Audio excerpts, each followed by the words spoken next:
All right, guys, welcome in. And this is a very special edition of Coffee and Shell, the podcast slash video series with myself, Sleeves, and Keso. As today, finally, if you've been following me or Keso on Twitter, we have talked about this for about 3 weeks now. This is our proposed build system to Hockey Ultimate Team to try and fix the epidemic of 99 overall Hockey Ultimate Team. Keso, we have got a lot of work to do. Buckle up. And we've got a lot of disclaimers we need to go over. So I'm going to throw it over to you, and you're going to go over and start to make sure that we cover all our bases so we don't get burned at the stake. Exactly, right? So I think it's important to point out, this is a proposal. This isn't the exact way we're saying it should be. This is hey, can this work in the game? Would this be better? We went through a few options, and we're throwing this out here for feedback. Because I think we started with a few issues in Ultimate Team, right? There isn't much of a difference between cards themselves. Mainly the only thing that matters in a lot of competitive players' minds is height's the only thing that matters, right? Obviously, there's speed. Once you get to 99, every card has the same speed. And then there's another issue in the game. Base attributes aren't very good in the game. So if you go offline and you go to Versus, you can look and you see a lot of players, specifically forwards, have like jacked up defensive awareness. That's simply to get them to the certain overall that they are. So how do we fix those things in the game? We are going to go through a few options here. And we're working within limitations too. So whenever people throw out these kind of things, people throw out suggestions to EA. And I think one thing people don't keep in mind is that any suggestion to where either they have to increase time spent on a project, maybe increase their head count at EA. Maybe instead of 3 people working on HUT, some suggestion you have increases it to where they have to hire 2 people. Nothing like that will ever happen in the game. So we're working within, this is not an overhaul of the attributes that are in the game. We're using the NHL 22 attributes. So these are based on what they were when the game came out. We're not changing how anything operates in Ultimate Team. And I think we covered it for what, like, kind of our limitations, right? Yeah, basically what we did, guys, and again, we have examples of every single type of card that we are going to cover. There is a few major things that we do need to make sure that we understand and why the reasoning is. But yeah, Keso alluded to it. There are limitations, and again, a lot of people maybe won't know those limitations because you're not in the Game Changer program. You don't see it. The reason why we went this way is because it has the potential chance to have legs if it is well received, and maybe it's something that actually gets tested. This is not something that'll be in NHL 23. This would require quite a bit of testing, which we could do with custom rosters in NHL 23. That for an example. But the other thing I want to mention is synergies we did not work on. So this is all going to be just for base attributes, okay? There will be synergies in the game. I think that synergies are a good thing for the game. There will be no skating synergies because in our build system, skating does not change. So we need to talk about that first before we go into it, because skating does not change in our build, and we need to explain why. I'll let you do that. Yeah. Before we get into some of these examples, high level, what we did, we took base rosters in NHL 22 HUT, and we increased or decreased some certain attributes based on each player class type. So, for example, which I mentioned earlier, like snipers, we lowered their defensive awareness, all snipers across the board in NHL 22, just because we had some crazy examples of like Ovechkin having high defensive awareness, right? We want players to play to their strengths and their weaknesses as well. There are some things that stand out just due to how bad I think the base rosters are. But what we did was we took some of the pros and cons that they apply to the World of Chell builds in the game, and we applied those overall to the builds that are in Hockey Ultimate Team. For athleticism, so speed, agility, and acceleration, McDavid started out as a 94. So across the board, we updated everybody by +5. So McDavid's the only player in Ultimate Team in our build system that would have a 99 speed. As he should. As he should, right? One thing to point out, because I know an immediate criticism of this is that people will be concerned that teams will be just full of players that have high speed in the game. If you go and look at NHL 22, there actually aren't that many people that would have 95 to 99 speed. McDavid's the only one with 99. I kind of want to Um, touch on this. This is already kind of done in game. So if you guys yeah, remember back a couple years, or maybe I believe it was this year, no, last year, where speed went up by point 0.5, the reason why they did that change was to allow Connor McDavid to get to 99 via informs. So his speed would get to 99 first and be there at 99 longer than the rest of the card base. So the card base, it took longer to catch up, because what was happening was McDavid starts at 94, gets up to 99 after 5 overall boosts, but because all of the other cards were, you can't go past 99. So he's stuck there every time he gets a boost, but all the other cards that have room for improvement, they would get jacked up to 99, and then Connor McDavid's advantage as the year went along slimmed out, where that shouldn't be the case. this also artificially fixes the big versus small player thing too. If you look in general, smaller players, how the attributes are in the game EA does that are already. faster. Yeah, EA already does that. We actually did a video on that a couple years ago. The taller a player gets in general, the slower they are. There's a couple like exceptions to that with like Line A, obviously like Lemieux or something. But outside of a few outliers, um, smaller players faster, bigger players slower. So there's that natural balance that's already in the game. Yep. And again, I think that for maybe the more casual player that doesn't know the in-depths of what each attribute does, there are a few attributes that impact the game more than anything. It's very confusing by EA because they don't really do a great job of explaining it. Now they did this year by putting it into World of Chell. But you'll see as you go through our build system, we will explain why certain attributes are crushed on certain builds. We'll start with one quickly, but because it does have a big impact on how the game actually plays. So why don't we just get into it? Let's get into it. Let's Yeah. get into it, guys. So without any further ado, this is our proposed build system for the future of NHL and fixing the 99 HUT problem. So we are going to kick things off. This is base Connor McDavid in the game currently in NHL 22. As you'll see here, 94 speed, 94 acceleration, 93 agility. He is the fastest player in the game at launch, and that stands to reason as he is the fastest player in the world, really. He is a playmaker. So this is going to be our 99 playmaker example. We're going to use Connor McDavid and show you guys what happens in our build system to make him a little bit more balanced, and playmakers matter a little bit more. This is all about giving players the feel and change of actually how they should play in game, because I think too often what happens in Hockey Ultimate Team is you said it the best, whoever's biggest and fastest. That's it. There is no custom strides. There is no custom shots. Everyone shoots and skates the exact same way, so it's all just about the attributes and whoever is biggest. So, defensive awareness at 89, you will see there. Keso talks about that. Defensive awareness, guys, it determines how good the player or card is at intercepting passes. One of the most important things in the video game. So we have to address that with forward builds because you have to give advantages to defensive builds.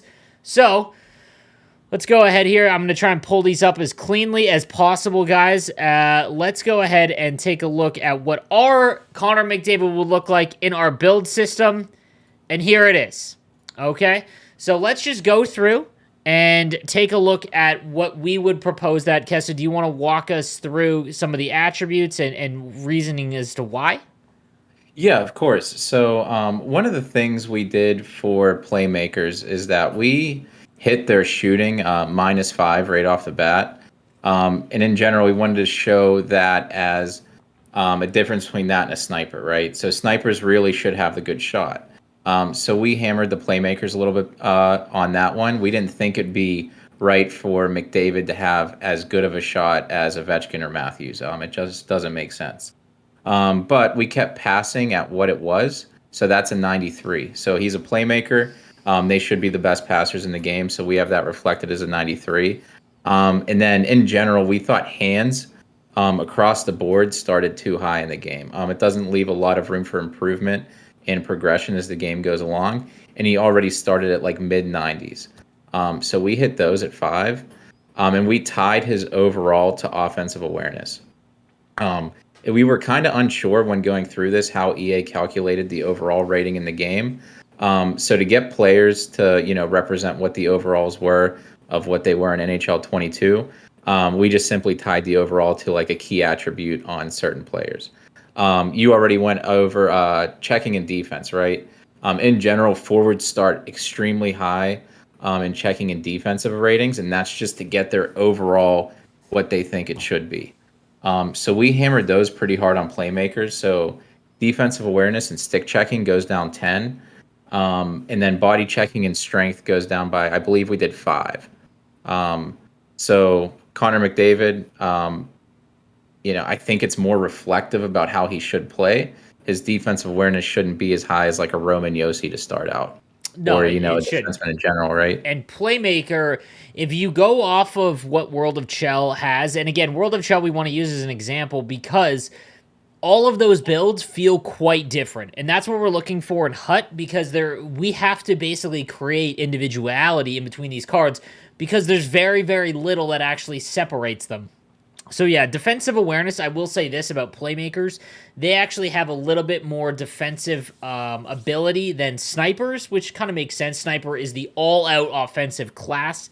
Yeah, and I think I misspoke whenever I said that. It was the defensive awareness and stick checking that goes down by 5. By 5, yeah. Body checking, yeah. Body checking stays at 81, whatever the base of the card is. So when Connor McDavid has 81 body checking at launch, we keep that. The speed we'll touch on. Again, we increased everything by 5 because Connor McDavid is 94 speed. We got him up to 99 because that is what EA intends. And if you look in Versus, it's extremely high. It's almost 99.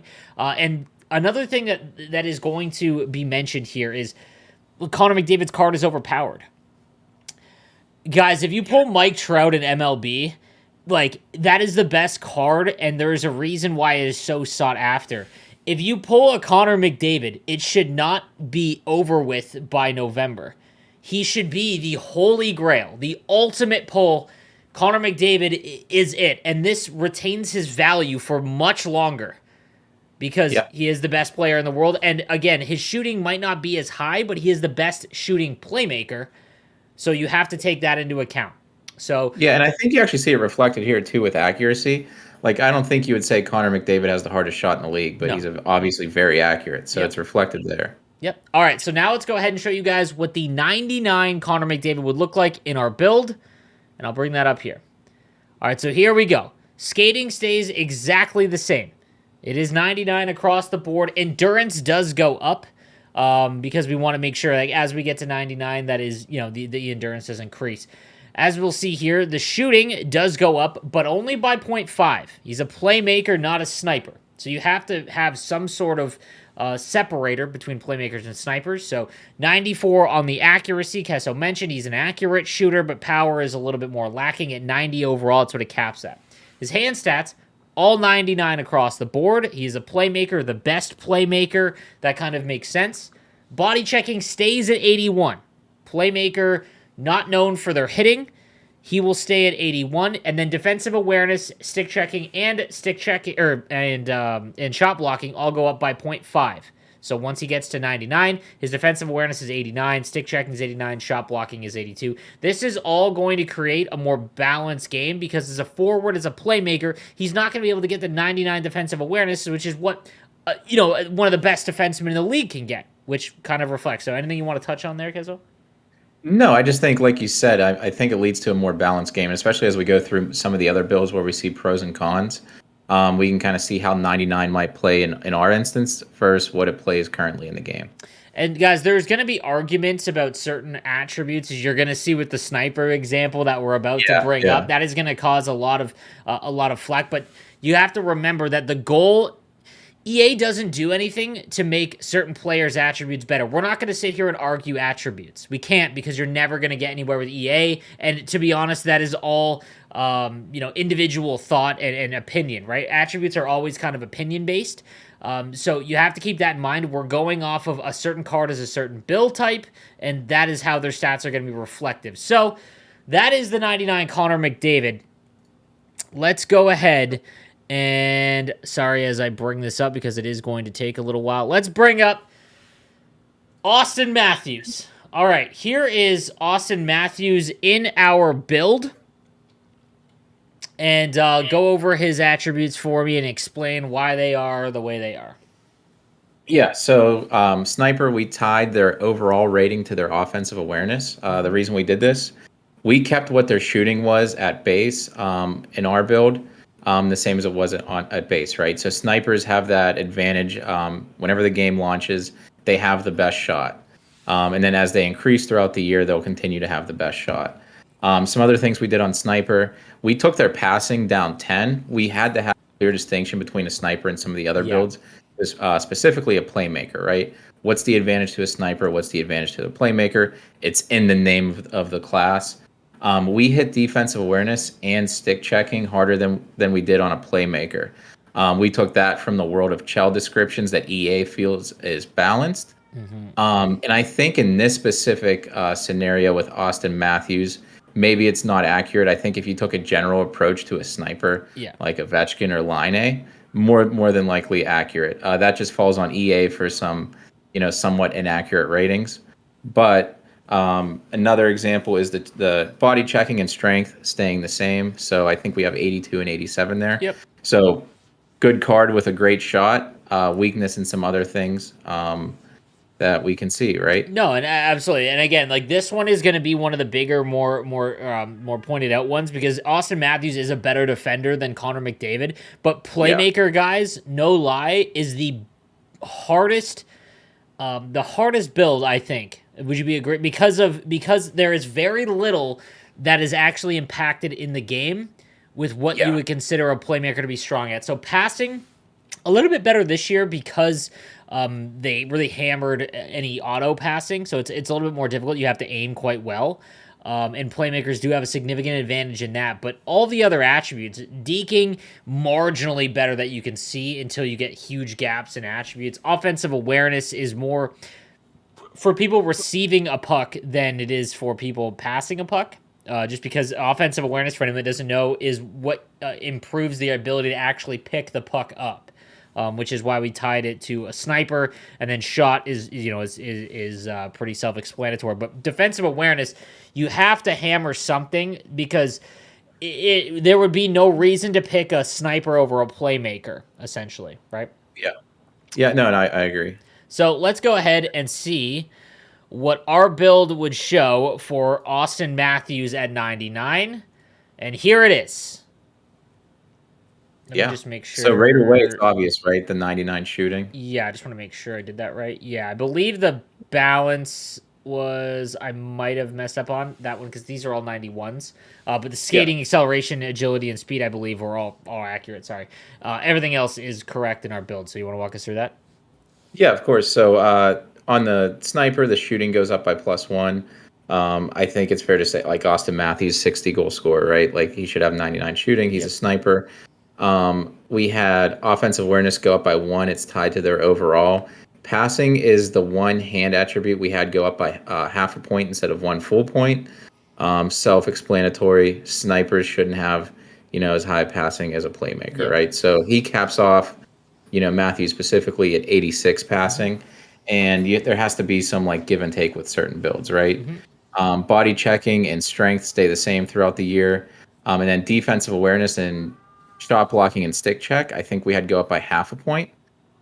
Similar to playmaker, they just start off at a lower one. Yeah, and I think, again, one thing I want to point out, we didn't touch face-offs. I think that's for another argument, but it's not tied into the overall because the fact that the way EA has it, all these attributes tie into the number on the front, which is not a good method because you'll get instances where you'll have defensemen that have to have 99 face-off because they can't get up to 99 unless that's increased, like NHL 21. Phil Housley, I think. He had 99. 95, right? He had 95 face-off rating because they couldn't get him up to 99. This fixes that issue. So, again, I know Austin Matthews is a better defenseman or a better defender than Connor McDavid, but, again, in the build system, you have to find ways to separate them because there are certain player types that are just far better. And in World of Chell, this is a perfect example of what would happen throughout. Yeah, and I think the only way you kind of solve this under our thing is you add in more player types, right? Yeah. Like maybe there's a two-way for every single player type where they can have higher defensive attributes than like a basic sniper. All right, let's go to power forward, which is one of the... This is my favorite one. This is a very, very interesting build. So we use Matthew Tkachuk, who was kind of a joke card with his X factor throughout the year because his skating was so bad, his abilities were rough, and this is how we make him useful with the power forward build. So walk us through these attributes. Yeah, so what we did right at the start for a power forward was tie their, what was it? Checking and strength to their overall. The shooting started at base. A lot of the power forwards didn't have amazing shots as it was. And defensive awareness, stick check -5. Following the world of Chell logic, their awareness and stick checking wasn't hit as hard as a sniper was. Yep. And then hands -5. In general, Matthew Tkachuk's an outlier here, but like in general, power forwards aren't known for like their amazing deking, right? Yep. And then another thing we did, and which we'll see once we get to the 99, because I think this is where once you see a power forward progress through the year, is where you'll see like their advantages kind of stick out compared to some of the other builds. So let's do that, and we'll take a look at the 99 Matthew Tkachuk, and here is what 99 would be in our build. Yeah, so the first thing that sticks out to me is the 99 balance, right? Yes. We saw McDavid and Matthews have a lot lower balance. So this is, I think, the only forward build we had where balance went up +1 each overall. Shooting, we had go up by half a point. Sniper, I think, was the only one that we had go up by a full point. Hands went up by 1, right? Because we hampered them, or we kind of hit them hard to start out. Passing and then the body checking. What's that? Passing did I don't believe so. Passing is at 88. Yeah, passing's at 88. Yeah. So passing I think went up by half a point. Yep. The rest went up by 1. Yeah. And then body checking and strength, of course, like we mentioned, that's tied to the overall. We have that at 99. And then defensively, a little bit better than a playmaker and, better than sniper. Roughly the same as a playmaker. But yeah, guys, for anyone that, again, I think that this might come into play with the more casual player base because you're gonna be stuck on the speed issue. But if you're giving up end-to-end rushes down the boards every time, that's a defensive issue, and you've got to learn how to stop that. Because if that is the case, that means you're just trying to play and tie someone and just go stride for stride. If you play a good defensive game, once you're into the offensive zone or defensive zone, a Matthew Tkachuk card is far more effective than any playmaker or sniper in his own zone. But the other thing is his balance being at 99, he is going to be extremely effective at holding on to the puck with that 95 puck control as well, which is what a power forward is. When I think about power forward, I think someone who hits hard, has a decent shot, and drives the net. Not flashy, but that 99 on Matthew Tkachuk, his deking starts higher than most power forwards, so that's why it gets to 93. But I think this card is still impactful. If you look at this, right, his shot's not as good as a sniper. His passing's not as good as a playmaker. Mm-hmm. Like, he's kind of like the average of both of those in the offensive categories, but he has that 99 balance. Exactly. And most power forwards are going to tend to be slower than some of the other players, so the balance kind of makes him stick out. Like, you're not going to fly down the boards with him, but I think we haven't even touched on this. With this format, guys, this eliminates running all sniper builds. Like, if you run all sniper builds, good luck once you get into your defensive zone. Like, you're not going to be able to get the puck back very easily if you run all snipers. So, same thing with all playmakers. You're not going to have guys that can hammer, wrist shots super accurately. So this balances it out. You would run a playmaker, like let's say you run this power forward with a Connor McDavid card. You're not flying down the wing with Matthew Tkachuk. But once you get into the zone and you cycle with him and you see that you have the puck with Matthew Tkachuk, I think that's where this build system really kind of shines. Because now once you see him with that puck, you know that you're going to play a little bit differently than if you had the puck with, let's say, Austin Matthews, for example, because you know that he might get bumped off the puck a little bit easier. Okay. All right. So let's do two-way forward. And again, these were the most difficult because two-way is good at everything, but not great at anything. So we'll bring up our two-way forward example was Anze Kopitar. So walk us through Anze Kopitar. Yeah, like you mentioned, pretty solid at everything. Not the best, I guess, besides defensively compared to other forwards. So what we did with the two-way forwards is we tied their overall to defensive awareness and stick checking. Yeah. And then shooting hands and checking started at base. And then we'll get into why we started that at base compared to the other cards where we hit some things. And that's simply just due to the progression. Yep. So he kind of starts out pretty solid, Yep. like an early game card. Which is normally, it's funny because Anze Kopitar is always one of the better cards at launch. At launch of the game, so it kind of makes sense. But this is definitely the most one. The defensemen I think were the worst ones, and we'll get into that in a little bit. But this was definitely the hardest one because you can't. It was very difficult to not make this build so much better than the other one. So we will now take a look at Anze Kopitar at 99, and here we go. Here is the 99 Anze Kopitar. So walk us through what we're doing here. Yeah, so at 99, shooting hands and checking, right, went up by half a point. Yep. Keeping it kind of balanced with those. Obviously, we have skating staying the same throughout the year. There might be a typo on this one because I think his defensive awareness and stick checking should be 99. Yes, you are right. Yeah, well, you know what we did? How many hours of work on this? This was quite a bit. Yes, that's my bad. Yeah, that's my so bad. So picture, 99 defensive awareness, 99 stick checking. Yes. I think this was the hardest one because we had to think within the balance of the other builds. Yeah. His shooting hands and checking, well, I guess his checking, but like his shooting and hands can't be better than any of the other builds that specialize in that. So obviously defense sticks out. The one thing I do have concerns, I guess, that we went along with this, the defensive awareness being really high, should it be that high? And I think that's just more of a conversation moving forward. Like we said, it is a proposal, not like this is the be-all, end-all. But considering that he's not as good in shooting and hands and like checking as maybe some of the other builds, do you run like a two-way forward at center to have those benefits defensively? Or do you have one on your third line? Might be a situation where we hit two-way forwards with like -2 or 3 to shooting and hands, and then go up by 0.5. Yeah. That might be the thing, but because he does look like an incredible card still. But yeah, he doesn't have that 99 max reach. But again, this is just a conversation starter. So that was the two-way forward. And again, the two-way builds are easily the most difficult. So that is always going to be the issue. All right, let's move on to, Did you want to do grinder? Yeah, let's do grinder. I'm just trying to find the grinder base card example that I did. And I know I did the 99 version. I'm just wondering because I did like a cool little edit for the 99 version, which I'm kind of happy about. But I don't know if I have his base.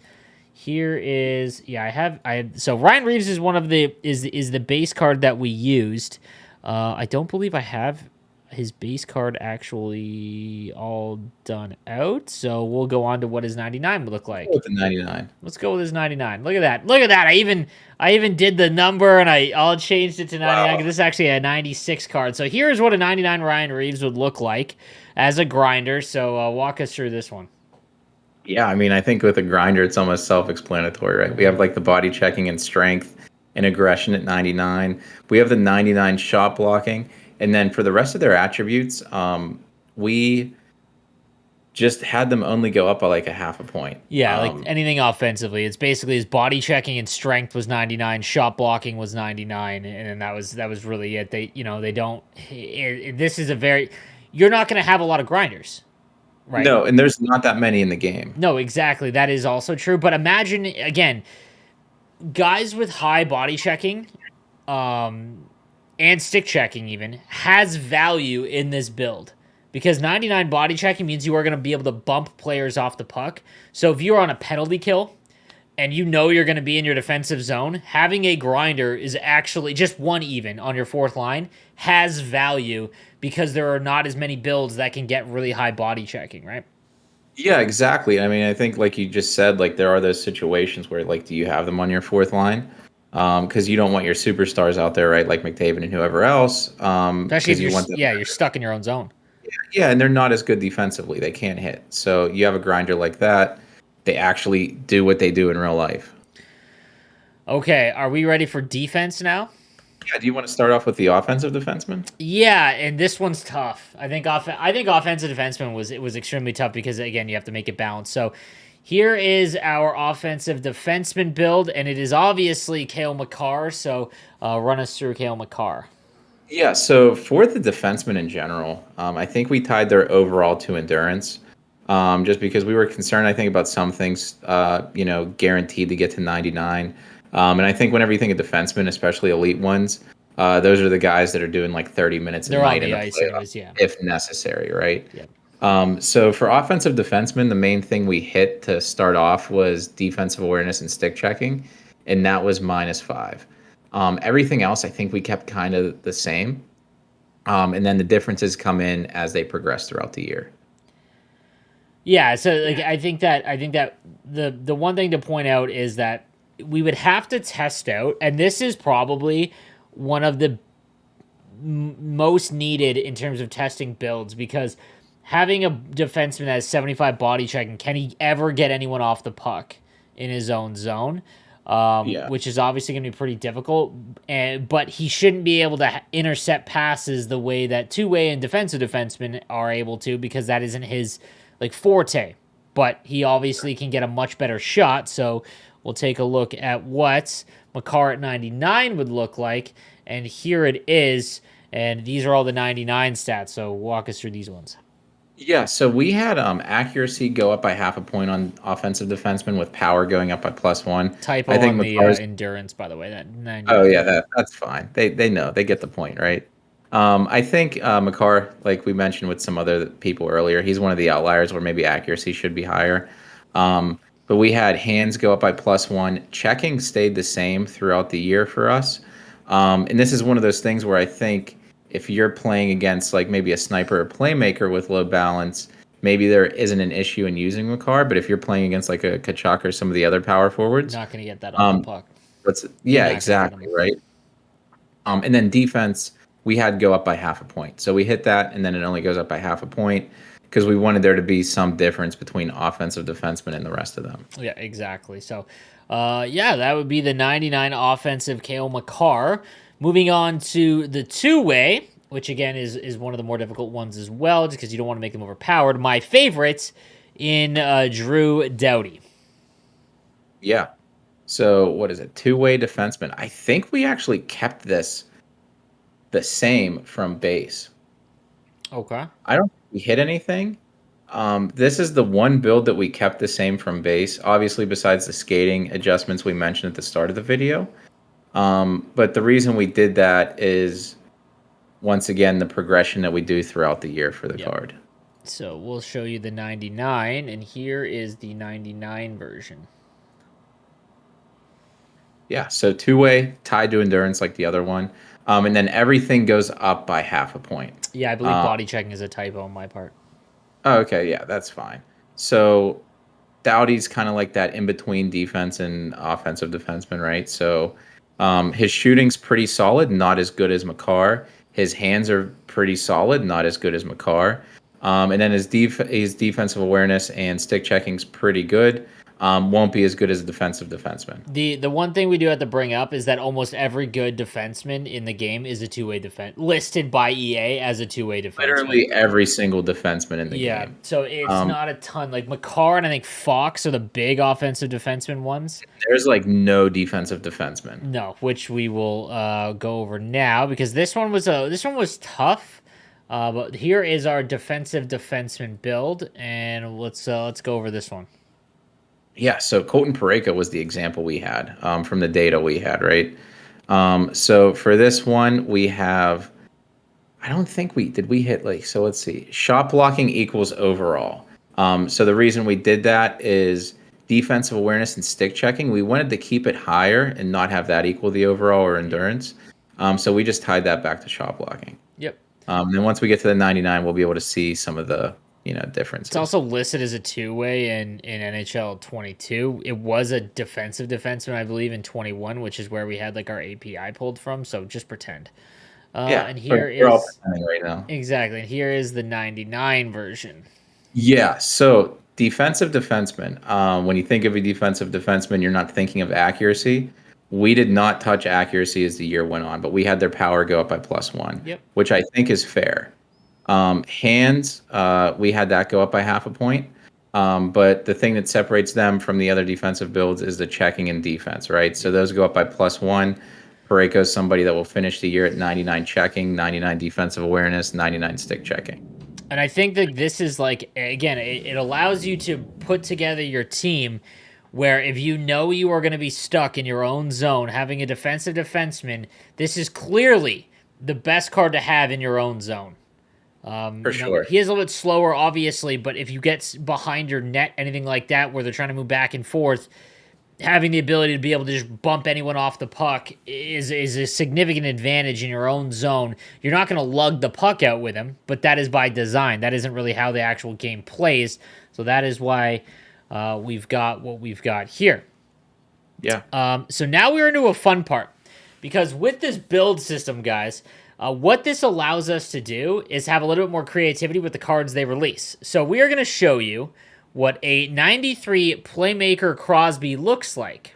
Okay, so here it is. He gets up to 93 overall, and again, his skating stays the same. Now, Crosby, I always joke about this. He's kind of like the vanilla card at like. He's the most vanilla card. Yeah, it is just everything is like 87 across the board. Like that is always it. He is good at everything, not great at anything.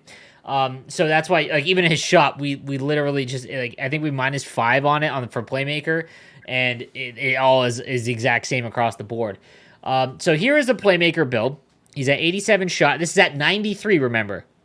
And you see his hand stats are creeping up to 99 overall. And defensively, he is one of the better defensive rated playmakers. So it's actually higher than most playmakers that we've got. Like, I believe it's higher than Connor McDavid, which makes sense in real life. So as you see here is the 93 Playmaker Crosby. And why we wanted to bring this up is because let's pretend there is an event that is maybe an awards event or maybe a flashback event. And they want to release when Sidney Crosby won the Rocket Richard and have a card that highlights him. Now, obviously, he's listed as a playmaker, but what this would allow us to do in-game is release a sniper version of Sidney Crosby, and here is where you get to have some really creative, fun cards be released by EA, because now you've got a Sidney Crosby card that's as a 93 as a sniper. Yeah. Yeah, and I love this just because we had so many of those that occur throughout the year. The number one example that you and I talk about on the podcast all the time is that Timo Meyer, right? Yeah. So I think what EA did whenever that happened was they released, like, what was it, Plays of the Year or something, like some kind of card like that. And it's pretty much the same Timo Meyer that's always out, but like, what if there's that version of him that reflects that night that they can adjust his player type for? Exactly. Or Crosby scores 4 or 5 goals in a night or somebody else. Yeah, like this allows prime times. If Crosby pops off as a playmaker for 3 goals in a game, and you get a primetime Sidney Crosby, bang, he's a sniper for that card.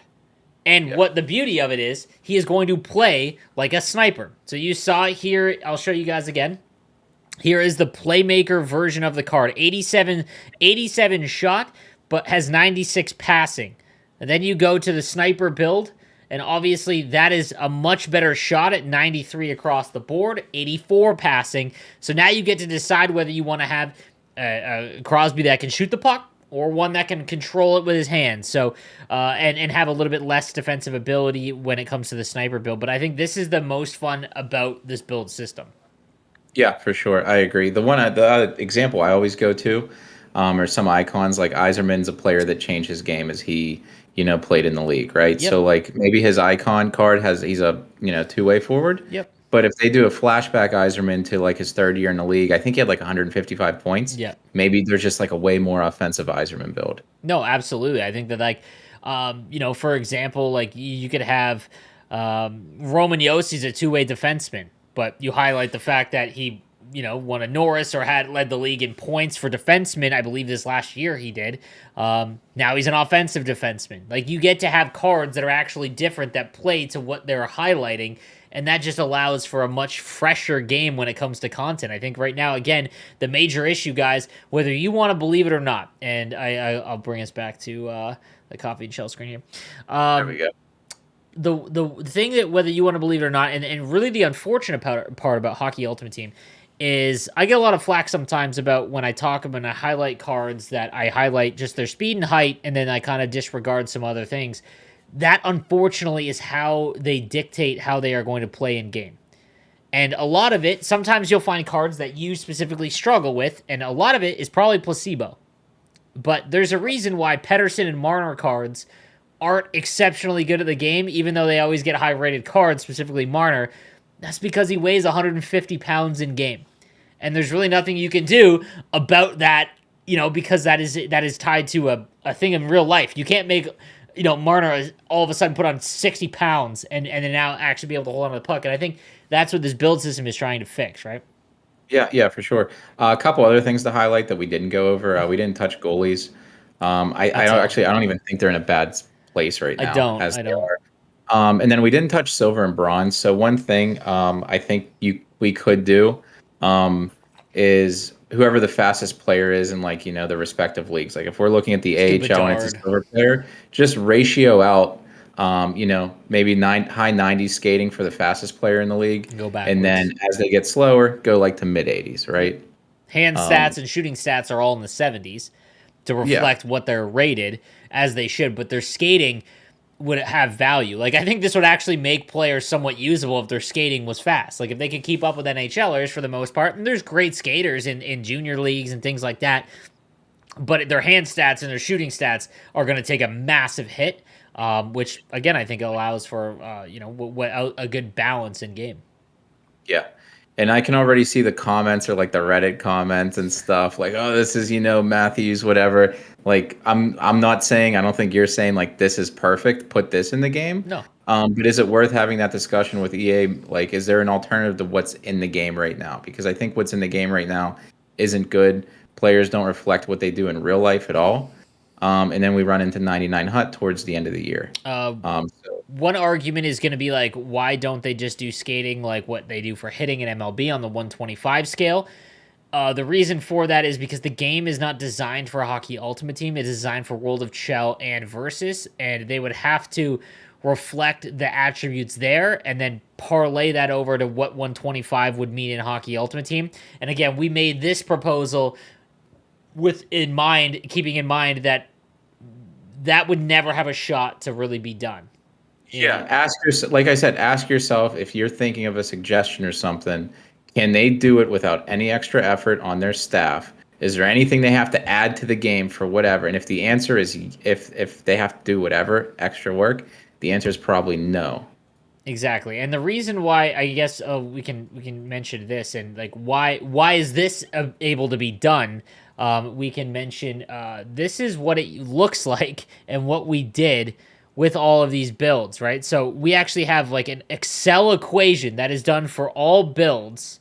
And they would basically just drag and drop. Yes, we took way too much time and effort for this, but this is how we got to where we got to. Keso deserves a lot of credit for setting up the Excel stuff. I just kind of sat around and debated. I'm not a data scientist. Like I work in finance, so like it's I go to Excel and that's about it. So there's gonna be some guy in the chat like, oh, I could have, I'm an engineer. I could have done this in 2 minutes. Like you probably could have. Wow, I just went to like 9 different scenes there. My bad. Yeah, exactly. There's probably better ways to do it, but that was how we got it done. So at the end of the day, we want to know your feedback, yay or nay. Do you think this would improve what we have currently? Not the best scenario, but would this improve the state of what Hockey Ultimate Team goes through in a cycle? Or do you think, no, there is better ways to do it? Let us know. And again, I need to stress this. We are not going to EA demanding that this is what it be done. But we have to start a conversation or they're just going to continually do the same thing. But we've made it as easy as possible and kind of put the ball in their court. If like this is, if they want to sit down, it's literally just math and equations. They don't have to do any other extra legwork when it comes to increasing overalls. We've done that. We've tried to figure it out in terms of a build system, and we want to hear from you guys because it's extremely important. If you guys don't like it at the sight of it, and let us know. Maybe we're completely wrong, and I'm okay if you guys think we're wrong. It is what it is. So, anything else you want to say, dude? No, I think that's it. Like you said, it's a proposal. It's like, should we have this conversation moving forward? That's really all it is. Exactly, guys. So share this with your friends. Down below, there'll be a spot where I'll put all the builds so you can just skip to them if you're looking at one specifically.